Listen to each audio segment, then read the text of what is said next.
The silence was the first thing that broke you. It wasn't the empty, peaceful quiet of deep space, the kind a scrapper like me got used to between hauls. This was a dead silence, a heavy blanket of nothing where a universe of noise used to be.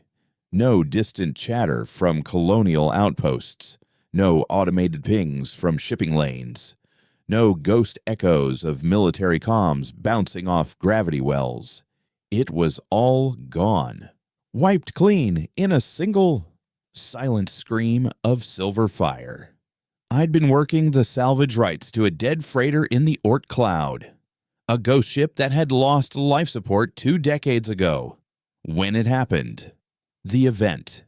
That's what the few fragmented signals called it before they too went silent. It wasn't an invasion, not in the way the old vids showed it. There was no fleet, no shock and awe of kinetic strikes raining down on cities. It was a pulse, a wave of incandescent silver static that rolled through the systems of man like a tide. I saw it on my long-range sensors, a ripple of energy moving faster than light, and then the star charts began to go dark. One by one, the lights of civilization winked out. First, the core worlds, then the inner colonies, then the frontier mining posts. Everything. My ship, the stray dog, only survived because she was a piece of junk. No networked AI, no bleeding-edge integrated systems, just raw, dumb machinery, shielded by layers of patchwork plating I'd welded on myself over the years to protect from radiation flares. The pulse washed over us, and the high-tech gear I'd scavenged sparked and died. But the old girl's heart, her clanking, jury-rigged reactor, kept beating. For 3 weeks, I did nothing but float and listen to the silence. I was the last man alive, for all I knew. A ghost haunting a graveyard the size of a galaxy. The silence was filled only by the memory of the last message I ever got from my daughter, Lily, on the farming colony of Persephone's Landing. A grainy vid call, her face bright with a smile that showed the gap where she'd lost a tooth, telling me about the strange auroras that had filled the sky that morning. Silver auroras. That memory was a shard of glass in my gut, twisting with every beat of my own worthless heart. I wasn't a hero or a soldier. My name is Elias Thorne, and I was a vulture, picking the bones of other people's misfortunes long before the universe decided to make us all skeletons. Survival was just a habit, and a bad one at that. On the 22nd day of the new silence, something changed. A flicker on my most primitive sensor board, a directional distress beacon repeating a single degraded data packet. It wasn't a civilian signal, it was military. Old spec, the kind of hardened system designed to survive a direct nuclear strike. It was coming from a sector not far from my position, a place the charts called the Serpent's Maw, a treacherous asteroid field known for eating ships. No one would go there unless they had no other choice. Hope was a fool's currency, and I was long bankrupt. But the silence was heavier than the loneliness. I turned the stray dog and burned hard for the signal, chasing the first ghost that had spoken back in a dead world. The source of the beacon was the wreck of a heavy cruiser, the Uwization. Agincourt. She was crippled, her spine broken, her engines cold. But she wasn't a derelict. Emergency power was still active, and the beacon was pulsing from a single armored comms relay. There were no signs of the silver fire here. No melted hulls or fused technology. Just battle damage. Deep. Gouging wounds from weapons I didn't recognize, as if some giant, invisible beast had taken a bite out of her. I docked, my mag clamps groaning as they bit into the scarred hull, and went inside. The ship was a tomb. Bodies in military vac suits floated in the zero-G corridors, frozen in the final moments of their lives. But they hadn't been killed by enemy fire. Their suits were intact. Their faces, visible through the visors, were masks of pure terror, eyes wide, mouths locked in a silent scream. It was as if they had died of fright. I pushed deeper, following the power conduits towards the bridge. The ship's internal logs were corrupted, wiped clean by some kind of data-scouring weapon. But the beacon's source system was still active. It wasn't a distress call. It was a rally point, a set of coordinates for a deep space station in the shadow of a gas giant, a black site from the old corporate wars named Erebus. The message attached was simple. A golden automated phrase, protocol, winter contingency, all surviving assets rendezvous, authenticate, and await orders. Before I left, I saw something that didn't belong. In the main CIC, amidst the floating dead, was a single alien corpse. It wasn't one of the Veil. The name whispered in the corrupted data fragments for the architects of the Silver Fire. This thing was different. It was tall and insectoid, with a chitinous exoskeleton the color of oil slick. It was impaled on a piece of shattered bulkhead, and clutched in its three-fingered hand was a shard of crystalline material, dark and humming with a faint, internal energy that made my teeth ache. This was the thing that had fought the Agincourt, a soldier from some other doomed race I didn't know. But the shard it held felt important. A piece of the puzzle. I pried it from the creature's dead claws, wrapped it in lead-lined sheathing from the medbay, and took it with me. I had a destination. I had a mystery. It was better than just having a ghost. Erebus Station was a skeleton of rust and failing power, clinging to the edge of a monstrous gas giant whose storms raged in silent fury. The station was supposed to be dead, decommissioned for half a century. But as I approached, running dark, a single docking bay light flickered to life. Someone was home. I docked the stray dog opposite a sleek, predatory-looking scout ship with military markings, its hull scarred, but its systems humming with power. As my airlock hissed open, I was met by a woman in a flight suit, a plasma rifle leveled at my chest. She was sharp, all hard lines and coiled tension, her face a mask of disciplined grief, her eyes holding the cold, dead light of someone who had watched her whole world burn and hadn't blinked. "Identify yourself," she commanded, her voice a low, steady growl. "Elias Thorne, independent salvage operator," I said, my hands held high. I picked up the winter contingency beacon from the Agincourt. Her eyes narrowed. No salvage operator could have survived the pulse. The Agincourt was part of my battle group. I am Commander Eva Petrova, acting CO of the 3rd Fleet.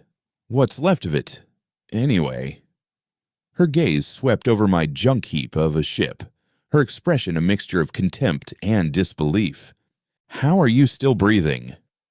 "My ship is too old and stupid to know it's supposed to be dead," I said. "You're the first living person I've seen in a month. I'd offer to shake your hand, but you seem busy." Before she could reply, a third voice cut in, thin and nervous, from the shadows of the docking bay. "Commander, his biosigns are human, and he's brought something with him. A power source I can't identify. It's interfering with my scanners." A young man stepped into the light, almost a boy, swallowed by a technician's jumpsuit. His face was pale, his eyes wide with a kind of brilliant, high-strung terror. He held a datapad that trembled in his hands. "This is Specialist Kyle," Petrova said, not lowering her rifle. "He's the one who got the beacon running. Now, Thorn, you're going to tell me exactly what you found on my ship and what's in the box." I led them back to the stray dog. The sterile military precision of Petrova and the twitchy, nervous energy of Kale felt alien in the cluttered, lived-in mess of my ship. I placed the lead-lined box on the galley table. Kale approached it like it was a venomous snake, his datapad clicking and whirring. Petrova stood back, her rifle never wavering. "I found your crew," I said softly, my eyes on her. "They were dead, not from the fight, something else." "I know," she said, her voice tight. "We saw it on the other ships. A psychic echo weapon. The Veil don't just kill you. They make you experience the heat death of the universe in the second before you die. It burns out the mind." The clinical description sent a chill down my spine. Kyle carefully opened the box. The shard sat within, a piece of captured night that seemed to drink the light in the room. It hummed, a low, sorrowful note that resonated deep in my bones. Kyle gasped, stumbling back, his datapad flashing red alerts. "What is that?" Petrova demanded. "It's them," Kyle whispered, his eyes locked on the crystal. "A part of them. It's not just technology, it's biological. Crystalline consciousness. It's broadcasting. Whispering." "Whispering what?" I asked, leaning closer. Kale's fingers flew across his pad, his fear momentarily forgotten, replaced by a ravenous, academic curiosity. "Data fragments. Corrupted, but there are patterns. Star charts. Not ours. And coordinates. A repeating set of coordinates deep in the uncharted territories. A human designation. A place called Tartarus." Petrova's face went rigid, losing what little color it had left. "That's impossible. Tartarus isn't a place. It's a myth. A black site ghost story from the corporate wars. A research facility where they broke the laws of physics and nature." "It seems the Veil know where it is," I said, looking from the shard to the two survivors who were all that was left of humanity's might. "And they're interested in it." A new silence fell over the room, but this one wasn't empty. It was filled with a terrible, dawning question. We were three ghosts on a dead station, with a piece of our enemy's soul sitting on the table, and it was pointing us towards a nightmare of humanity's own making. It wasn't a plan, it wasn't hope, but it was a direction, and in a dead universe. Sometimes that's all you have left. The road to hell was looking like the only road there was. The journey to Tartarus was a descent into a deeper kind of silence, a cold that had nothing to do with the vacuum outside the stray dog's hull. We ran dark, every non-essential system powered down, bleeding heat so slowly we were little more than a ghost against the cosmic background radiation. For 3 weeks, the only sounds were the hum of the life support, the frantic clatter of Kale's keys as he sifted through the data fragments from the Wraith Shard, and the soft, rhythmic scrape of Petrova sharpening a combat knife that never seemed to dull. I spent my time in the cockpit, staring into the star-dusted abyss, watching constellations die behind us as we pushed further into the unmapped territory of the Outer Rim. The shard we'd taken from the Veil scout ship sat in a mag-locked container in the cargo bay, a constant, low-level thrum of wrongness that vibrated through the deck plates. Kyle claimed it was broadcasting, not a signal, but a kind of presence, a whisper of consciousness that he couldn't decipher but could feel crawling under his skin. He said it was like listening to a dead god dream. That was the last thing I needed to hear. The dreams were bad enough already. Lily's face, not as I remembered it from our last call, but as I imagined it in the end, consumed by the silver fire that had eaten cities whole. That image was the fuel in my engine, the hate that kept me sane. Or what passed for it. Tartarus wasn't on any official star chart. It was a phantom, a pre-war black site built by the corporate consortiums that had practically owned Earth's government before the fall. A place where ethics went to die. The coordinates Kyle had pulled from a corrupted military server were our only guide. A single pinprick of light in a sector marked as a gravitic hazard zone. We emerged from the jump into chaos. The system was a graveyard, a swirling vortex of shattered asteroids and the skeletal remains of ships that had blundered into the anomaly. At its heart was a dead moon, a lump of rock cracked open like a skull, and nestled in its fractured core was Tartarus. It wasn't a station so much as a tumor of metal and rock, fused into the moon's mantle, its docking arms retracted, its viewports as black and empty as a dead man's eyes. It was a tomb, and we were about to go knocking. No power signatures, no comms, not even a whisper of an automated defense grid. Kale's voice crackled over the ship's internal comm, thin and reedy. Either it's been dead for 50 years, or it's playing possum. My money's on possum. Petrova was already in her EVA suit, checking the seals on her helmet. She moved with an economy of motion that was both beautiful and terrifying. A trap is a trap, whether it's old or new. What's the entry plan? Thorn. I looked at the schematics Kale had managed to piece together from old corporate espionage files. There's a primary docking bay, sealed tight. But there's also a series of thermal exhaust vents near the main reactor. They're shielded, but the conduits are wide enough for a single person in a low-profile suit. Kale, can you slice the regulators? He gave a shaky laugh. Slice the regulators on a 50-year-old ghost station built by paranoid psychos who probably booby-trapped the toilet paper. Sure, no problem. Just give me a direct line of sight. That was Petrova's job. She went out first, tethered to the stray dog, a small, determined shadow against the immense desolation of the dead moon.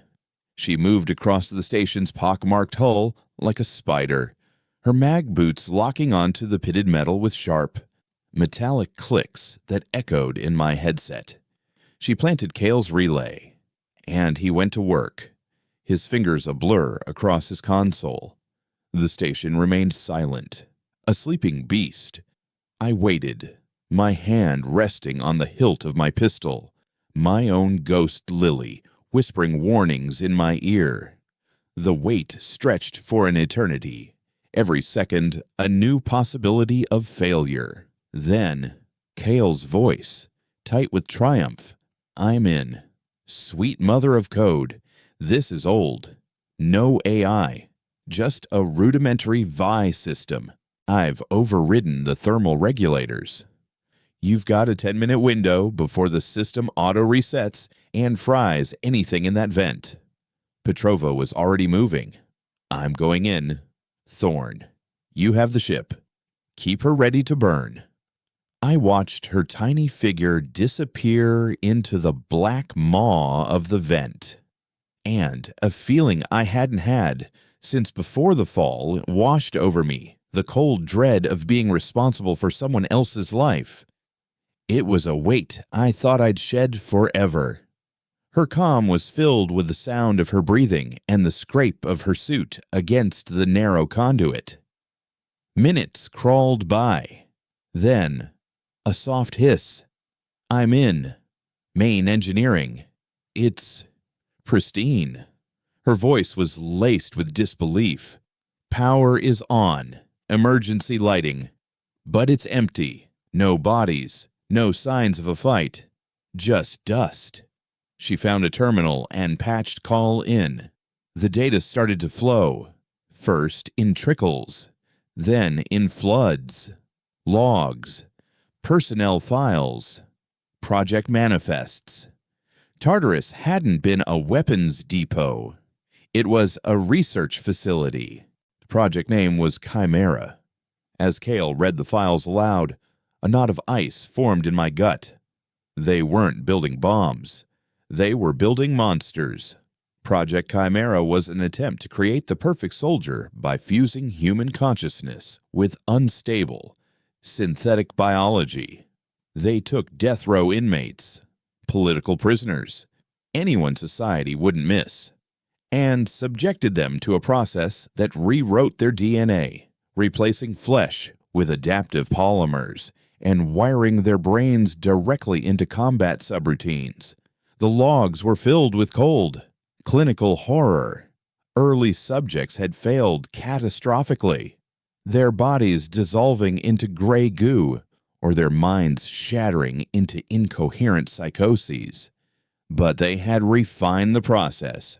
The later entries spoke of success, of subjects who maintained their cognitive functions while gaining abilities that defied physics. They called them the Eclipsed.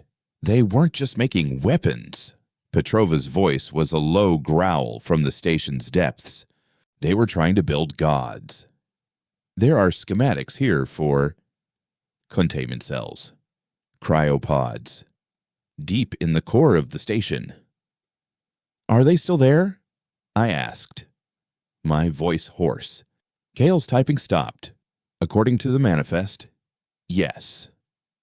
Subject Alpha, Subject Gamma, and Subject Delta, all listed as stable and dormant. The last log entry is dated the day before the veil hit the inner colonies. It's a single line. Subject Alpha is aware. Containment protocols failing. God help us. The station wasn't a tomb. It was a prison.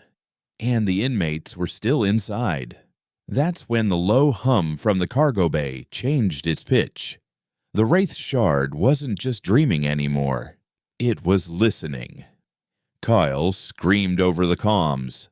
A raw, high-pitched sound of pure terror. "Thorn the Shard. It's reacting to the station's power grid.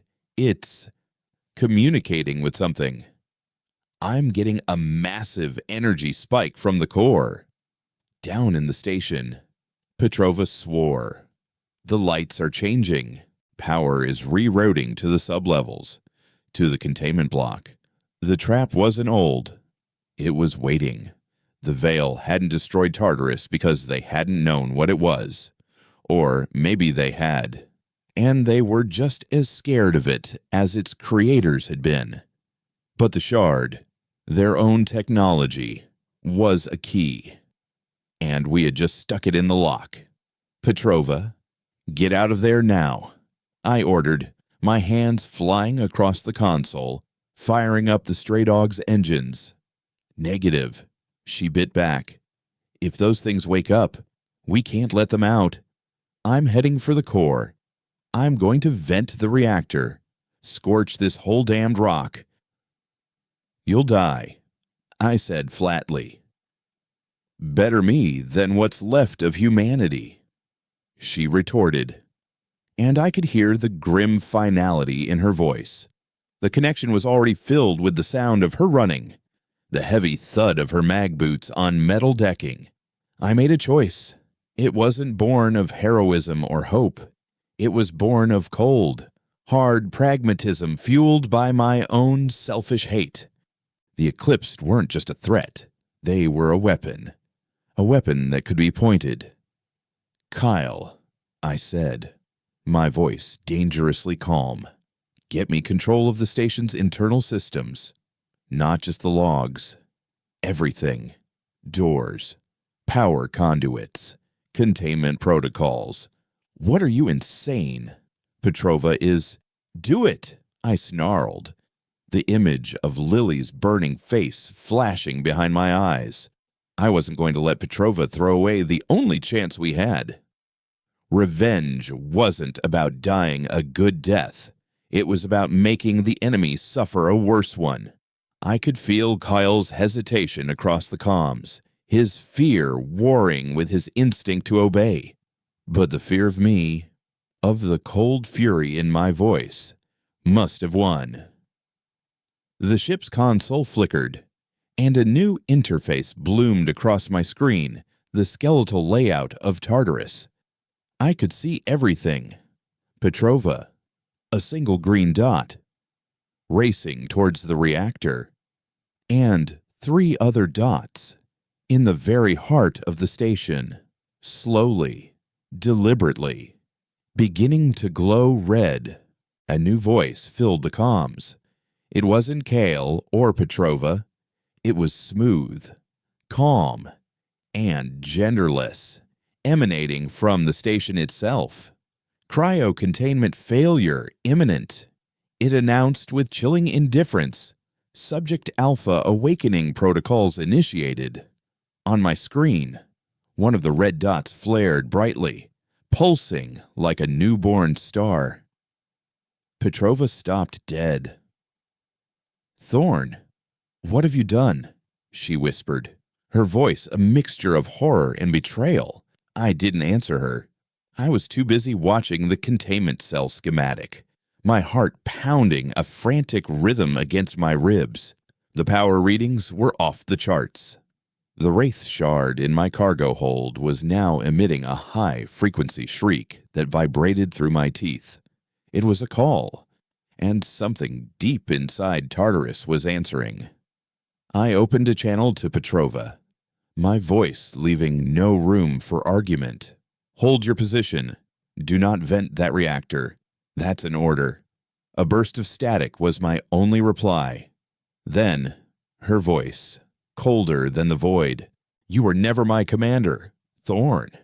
You're just a man so blinded by his own pain, he's willing to burn down the universe to feel warm for a second." She was right. But it didn't matter. I had control. I sealed the blast doors to the reactor chamber, locking her out. She could pound on them all day. They wouldn't budge. I was sacrificing her, just as I'd sacrifice Kyle, myself, anyone, to get my hands on a weapon that could make the veil bleed. The station's internal speakers crackled again, the calm, synthetic voice returning. Subject Alpha vitals stable. Neurological activity detected. Consciousness reboot at 70%. A low, guttural moan echoed through the comms. A sound that wasn't human. A sound of ancient, agonizing pressure being released. It came from the containment block, from the awakening god monster we had just set loose. Kyle was whimpering now, a broken mantra of, "Oh God, oh God, oh God." I ignored him, my focus narrowed to a single point, a single purpose. I routed all available power to the observation systems in the containment chamber, wanting to see my new weapon. The screen flickered to life, showing a cryogenic pod slick with frost.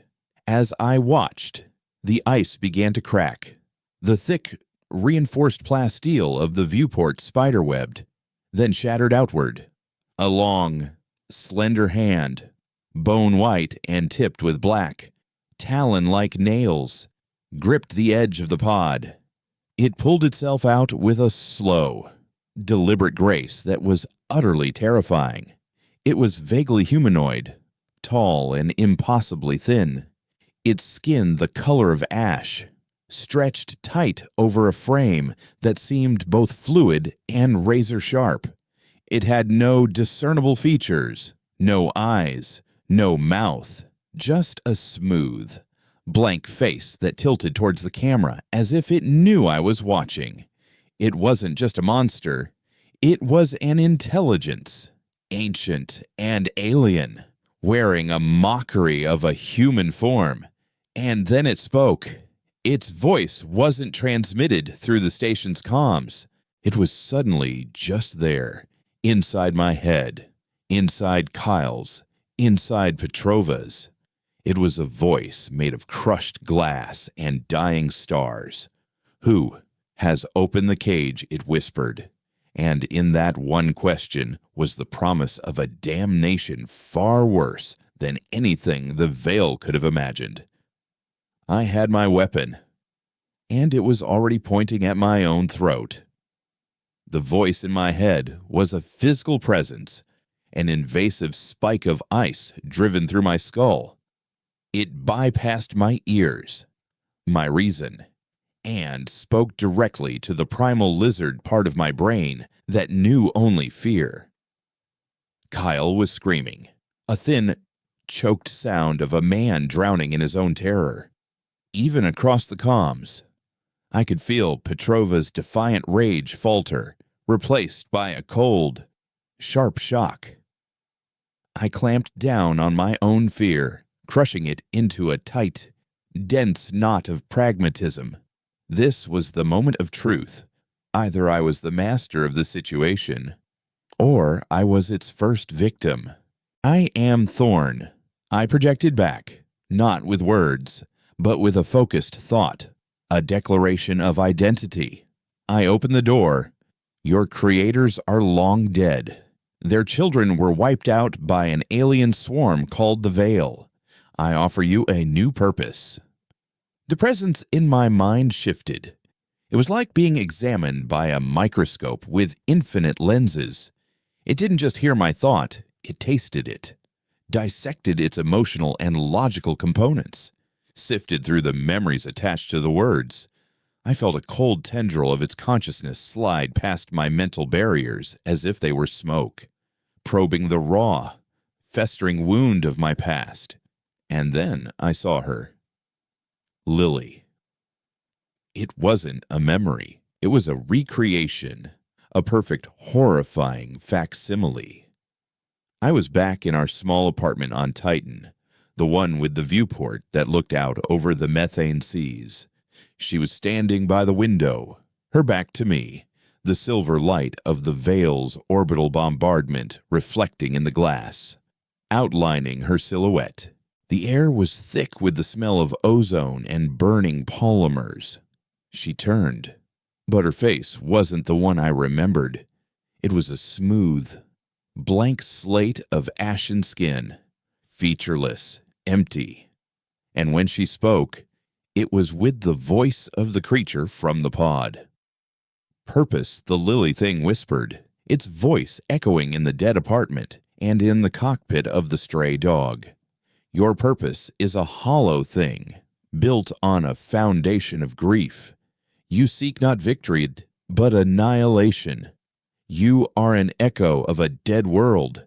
The vision shattered, leaving me gasping. My hands clenched so tight on the command chair that my knuckles were white.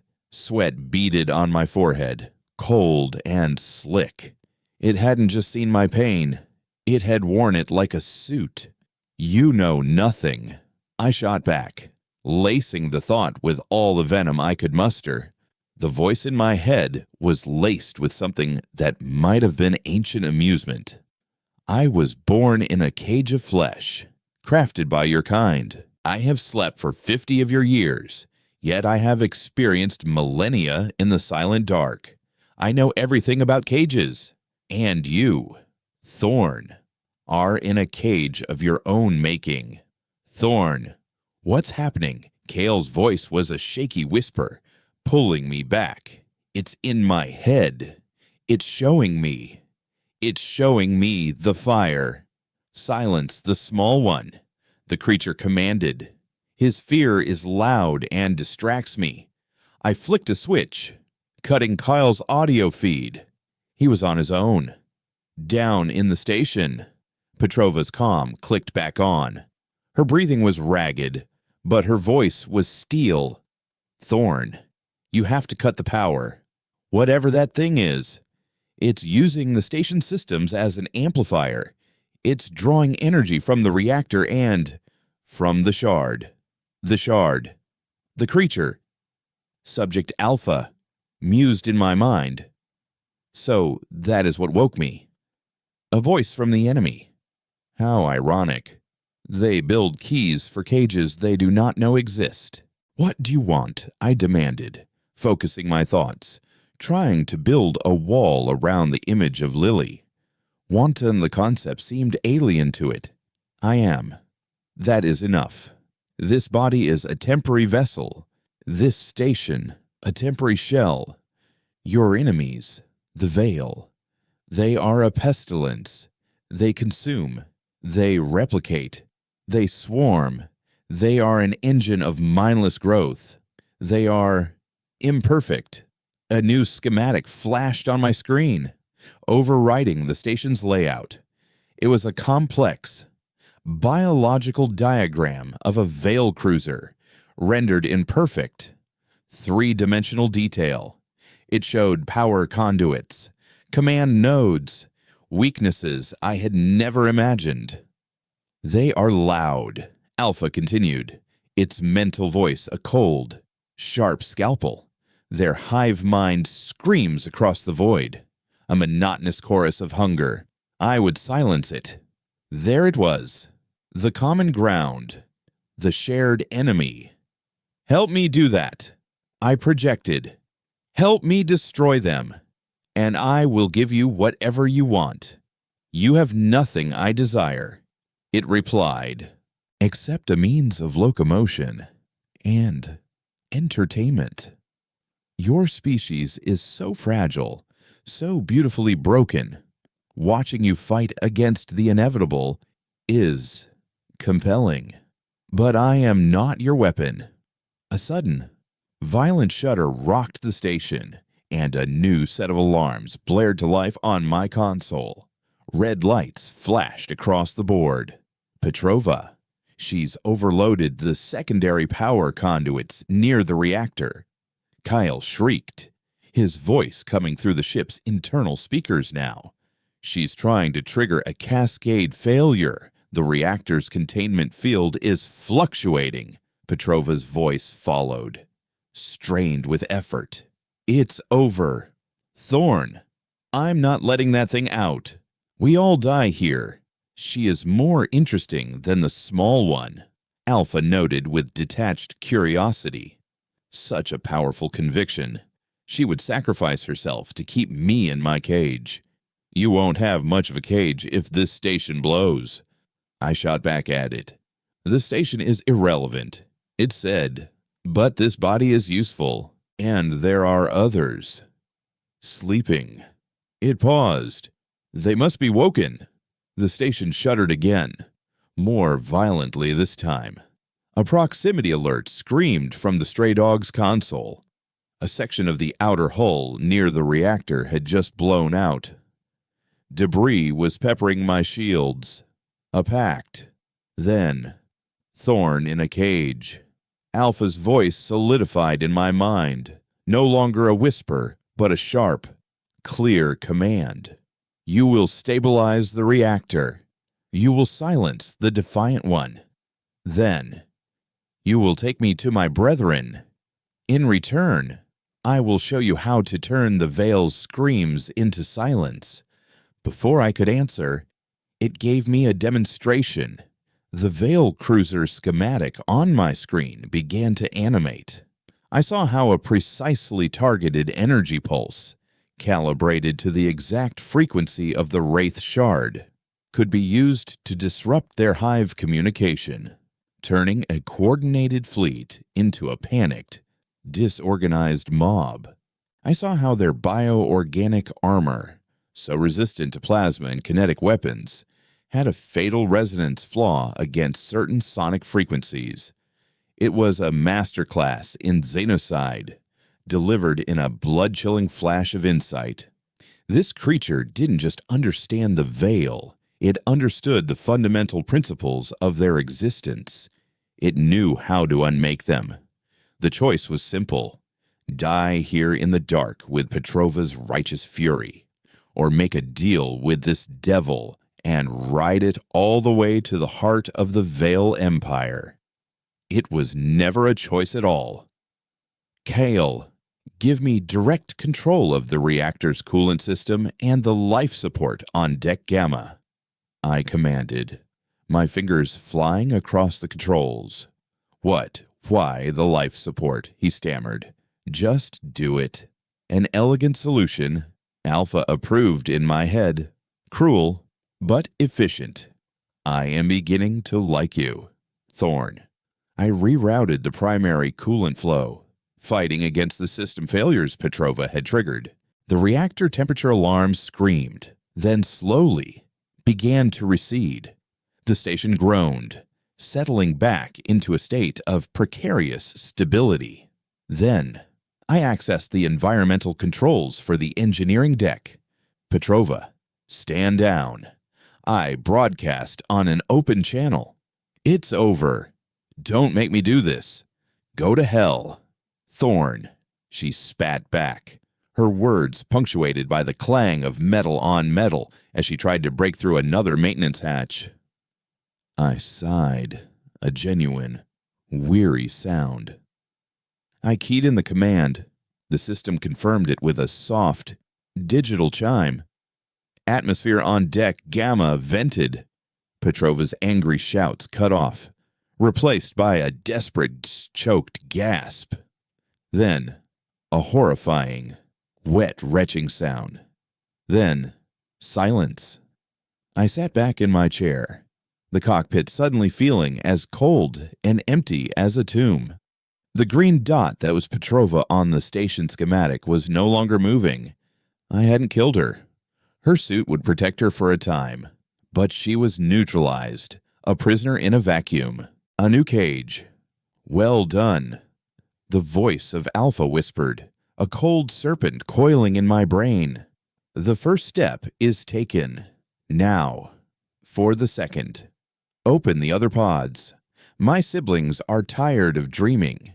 The command to awaken the others was a cold, smooth stone dropping into the pit of my stomach. This was the point of no return. The final, irrevocable step into a darkness from which I could never retreat. For a moment, a flicker of my old self. The man who had loved a woman named Lily and believed in things like right and wrong, screamed in protest. I crushed it. That man was dead. A ghost haunting a machine of vengeance. I was what was left. I fed the command into the station's system, my fingers moving with a steadiness that felt alien. Initiating thaw protocols for subjects Gamma and Delta. They are not subjects. Alpha's voice corrected in my mind.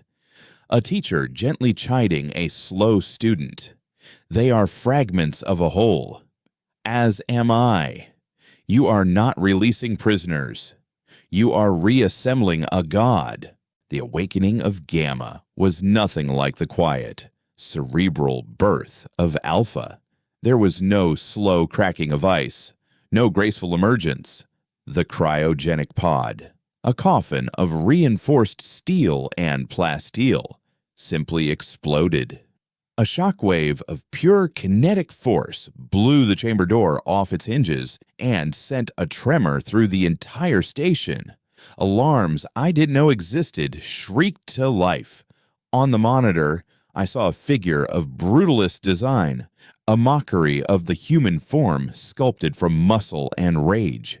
Where Alpha was slender and ethereal, Gamma was dense, broad, its skin a patchwork of dark gray plating and what looked like exposed, pulsating musculature. It was shorter than Alpha, but twice as wide, a being of pure, compressed power. It didn't have a head so much as a thick, armored battering ram, and from its back, articulated limbs of sharpened bone and metal unfolded like a predator's wings. It let out a roar, not of sound, but of pure psychic force, a blast of raw, untempered fury that hit me like a physical blow. It was the scream of a berserker, a living engine of destruction. It slammed a fist into the nearest bulkhead, leaving a crater a meter wide in the solid metal. Gamma is expressive, Alpha commented with profound understatement. It is the will to act. The engine. It requires a firm hand. As if hearing the thought, the hulking creature turned its featureless head towards the camera, and the psychic roar in my mind subsided into a low, rumbling growl of acknowledgement. It was a beast, but it was a beast that knew its master, and its master wasn't me. The awakening of Delta was more terrifying than either. The thaw protocol initiated, the ice melted, but the pod remained sealed. The bio readouts flatlined. Subject Delta failed. Kyle stammered, his voice a ghost on the internal comm. The process must have been unstable. It has not failed, Alpha corrected, a new note in its mental voice, not quite surprise, but a deep, resonant curiosity. It has changed. The pod didn't open. It dissolved. The metal seemed to turn to black sand, the plasteel to smoke, all of it collapsing in on itself until there was nothing left but a dark, vaguely humanoid silhouette standing in the empty space. It was a shadow given form, a hole in reality. It didn't have skin or plating. Its surface seemed to shift and writhe, absorbing the light around it. It had no mass I could register, no vitals. It was a whisper, a secret, the concept of stealth made flesh. Delta is the hand that strikes from nowhere, Alpha explained. The thought that kills. It is the part of us that walks between moments. The shadow thing, Delta, seemed to turn its head. I felt a sudden, sharp cold on the back of my neck. I spun around in my command chair. The cockpit was empty, but for a split second, I could have sworn a shadow in the corner, just beyond the glow of the consoles, had been deeper than it should have been. When I looked back at the screen, the chamber that had held Delta was empty. My ship, my sanctuary, was no longer safe. It had been violated by a ghost. "We're leaving," I announced, my voice a harsh rasp. I patched my comms through to Petrova's suit. She was still alive, her biosigns weak but stable. "Petrova, I am bringing you aboard. You will be a prisoner. You will cooperate, or I will space you myself. Nod if you understand." On the internal camera feed from the airlock she was now huddled in, I saw her helmeted head give a single, sharp nod. Contempt radiated from that simple gesture. "A loose end," Alpha noted. "It would be more efficient to terminate her. She's a skilled operative," I shot back, my thoughts sharp. She might be useful. We're not leaving assets behind. It was a lie, or at least a half-truth. I didn't know why I was keeping her alive. Maybe it was a last, vestigial remnant of that dead man I used to be. Or maybe, as Alpha had said, I just found her conviction compelling. A part of me wanted to see what she would do next. Getting them aboard the stray dog was the most nerve-wracking 20 minutes of my life. Gamma moved with a ground-shaking tread, the ship's deck plates groaning under its impossible weight. It had to stoop to fit through the corridors, its armored back scraping sparks from the ceiling.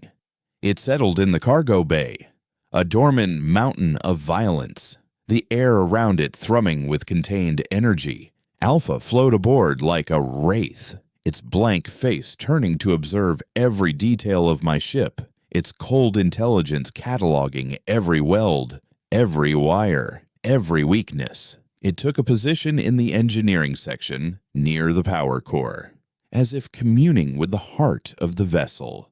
Delta was simply aboard. One moment the ship was empty of it. The next it was not. I didn't see it enter. I just felt the change. The shadows were deeper. The silence was heavier. Kyle refused to come out of his cramped comm station. When I ordered him to the cockpit to plot our jump, he replied with a single, broken sentence. I won't help you fly with those things. I walked to his station, the door sliding open to reveal him huddled in his chair, pale and shaking. You will do as I say, or I will let Gamma have a word with you. He looked up at me, and for the first time since I'd met him, there was no fear in his eyes, just a profound, bottomless disgust. No, he said quietly. There are lines you don't cross, Thorn. You just sprinted across them and set the map on fire. Do it yourself. He is compromised. Alpha's voice slid into my mind. His emotional instability is a liability. Terminate him. No, I said aloud, my voice echoing in the small compartment. I looked at Kyle. This terrified, brilliant boy who was the last shred of decency on my ship. He's a tool. I'm not breaking my tools yet. I left him there and went back to the cockpit. I brought Petrova aboard myself, her EVA suit stiff with ice. I threw her into a storage locker and sealed the door, leaving her to thaw in the dark. I plotted the jump course myself, Kyle's star charts feeling like relics from a forgotten age of innocence. As I prepared the jump drive, Alpha's presence filled the cockpit. It wasn't physically there, but its mental voice was as clear as if it were standing beside me. Tartarus was our nursery, a place of forced birth, but it is not our cradle. What do you mean? Our synthetic biology, the foundation of our being, was not created by your kind. It was reverse engineered from a sample, an artifact your scientists found and failed to comprehend. They unlocked our potential, but did not understand our purpose. A new set of coordinates flooded my nav computer. They were deep in the Veil's own territory, a place called the Chasm of Echoes, a nebula so dense with gravitic anomalies and subspace distortions that no ship had ever returned from it. The original artifact is there, Alpha explained. It is the source, our genesis. We must return to it. We must become whole. My blood ran cold. This was not the deal.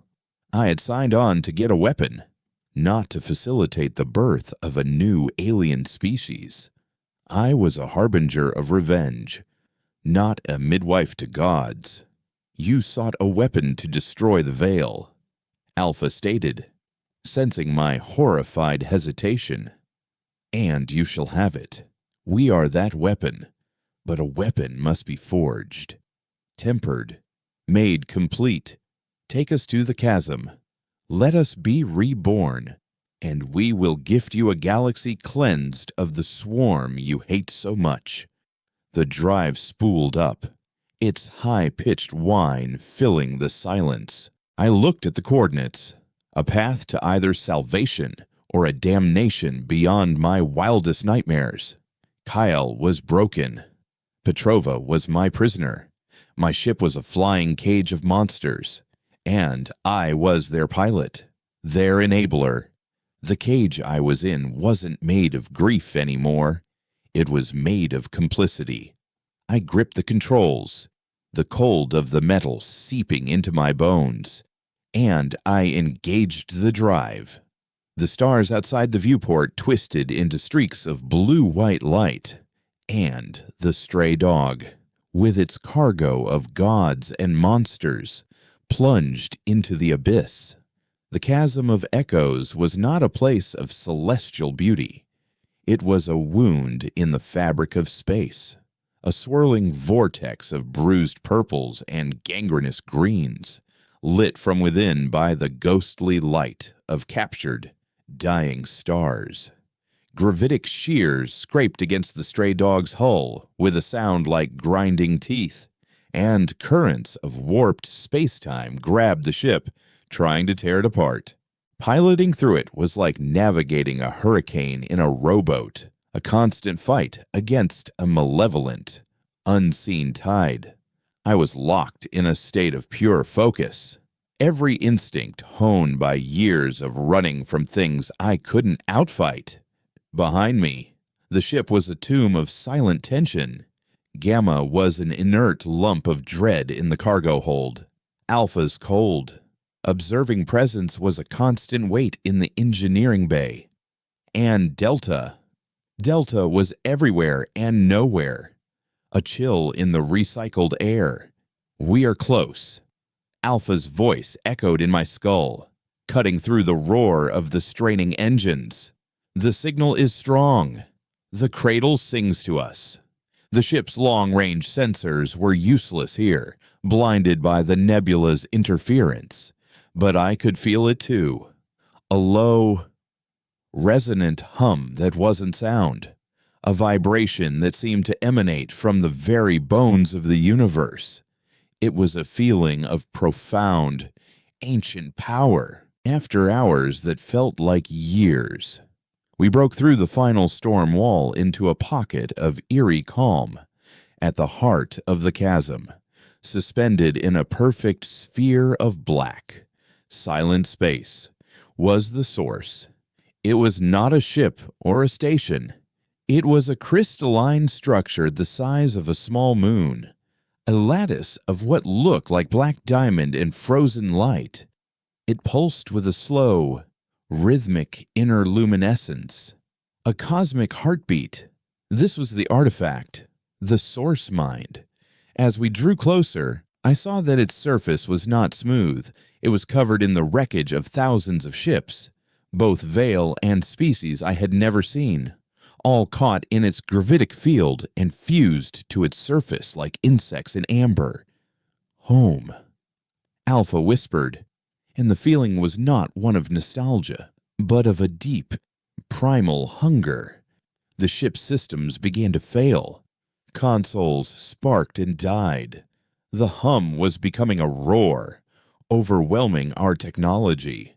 The power core is fluctuating. Kyle's voice, for the first time in days, crackled over the internal comm, sharp with panic. That thing is drawing power directly from us. We're being drained dry. This was it. The final act. I unsealed the storage locker and pulled Petrova out. She stumbled, her eyes blinking in the sudden light. Raw hatred etched on her face. What now? Thorn, she rasped, her voice hoarse. Going to feed me to your pets. The ship is dying, I said, shoving a plasma cutter into her hands. The gravitic field is going to tear us apart. I need you to reinforce the primary conduits in engineering. Buy us some time. She stared at me, then at the tool. Her eyes narrowed in suspicion. Why? Because I'm not done yet, I growled. It was all the explanation I could offer. She gave a sharp, incredulous laugh. But she took the cutter and headed towards engineering, moving with the grim determination of a soldier marching to her own execution.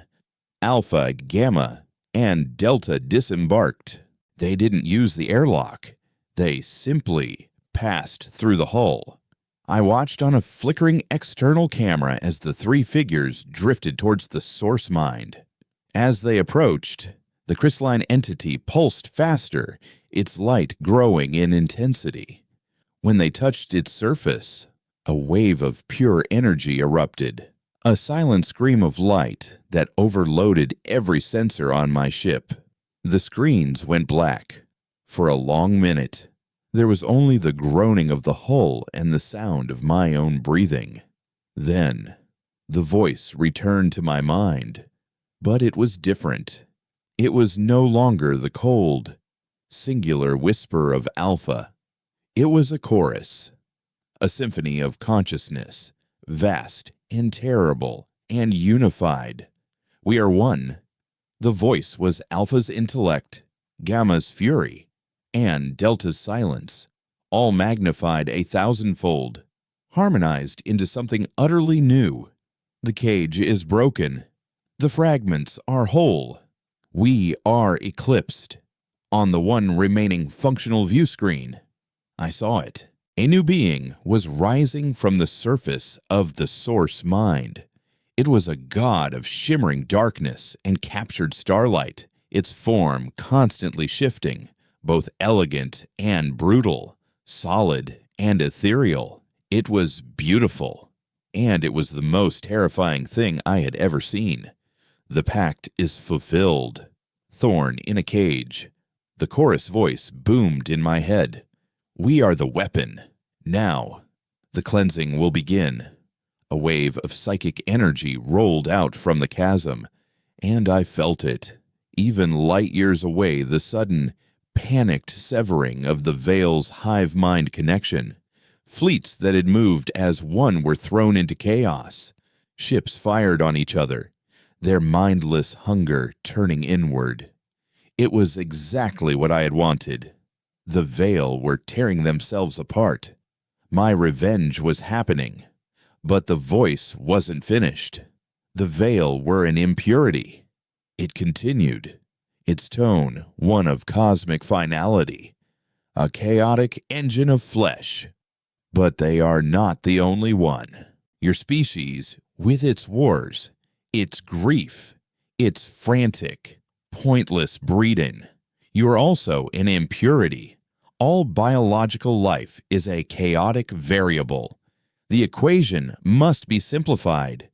The silence must be absolute. The cold dread that washed over me was a deeper, more profound horror than I had ever known. I had not unleashed a weapon against the veil. I had unleashed a weapon against existence itself. Petrova was right. I was a man so blinded by my own pain, I had set fire to the universe just to feel warm. Thorn. It was Kale, his voice no longer broken, but sharp, electric with a desperate, furious energy. He burst into the cockpit, his eyes wild. The shard, the Wraith shard. It's resonating with that thing. Its frequency.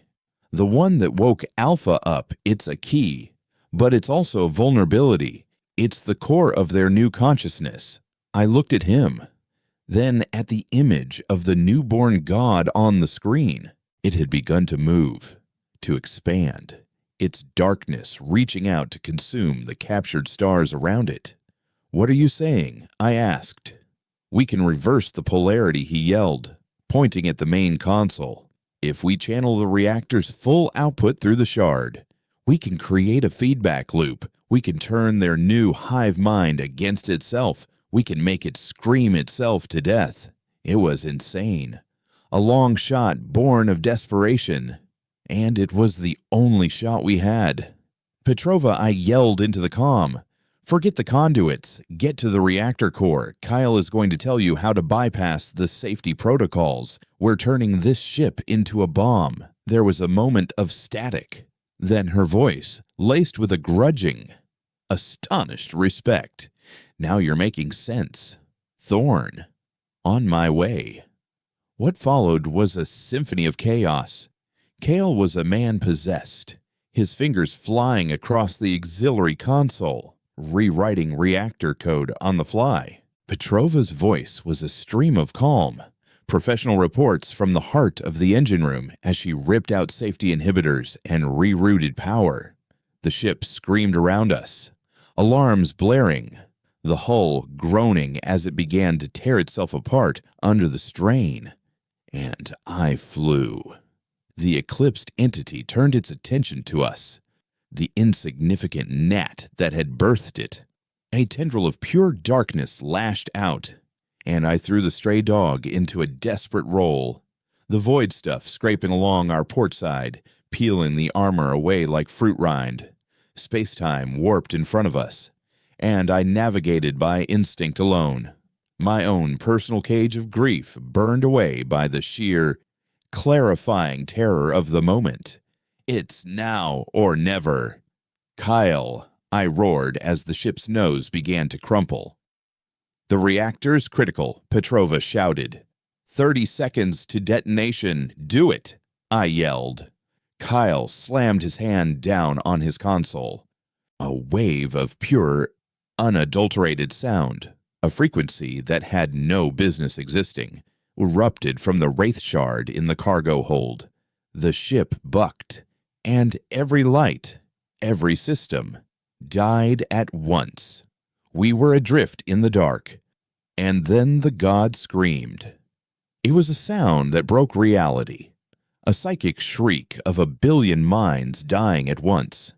The eclipsed entity convulsed, its form shattering and reforming, its darkness warring with a terrible inner light. The reactor breach alarm wailed, a single, lonely sound in the dead cockpit. We had maybe 10 seconds. The escape pod, I said, my voice calm. I grabbed Kyle by the collar, dragging him from his seat. I ran for the locker where Petrova had been, shoving them both towards the emergency hatch. Go. Now. Petrova stopped, turning to face me in the flashing red light of the alarm. Thorn. There's only room for 2. I lied, and the pilot has to stay at the helm. She held my gaze for a long second, and in her eyes, I didn't see hatred anymore. I saw understanding. She nodded once, shoved Kale into the pod, and sealed the hatch behind them. I went back to the cockpit, to my command chair. The main viewport was cracked, but through it, I could see the eclipse tearing itself apart, consumed by the feedback loop we had created. I had my revenge. It had cost me everything, and it had almost cost everyone else everything, too. As the final countdown beeped, I closed my eyes, and for the first time in years, I didn't see the blank, horrifying face the monster had shown me. I saw Lily, by the window on Titan, turning to me with the smile I remembered, the one that had been my whole universe. The cage was finally open. The stray dog detonated in a flash of white fire. A final, defiant star in the heart of the chasm of echoes. From a small escape pod tumbling away into the silent dark, 2 survivors watched as the newborn god died, its terrible scream fading into a final, perfect silence. The war was over. The cost had been paid. And in the endless night, a new, uncertain dawn was waiting.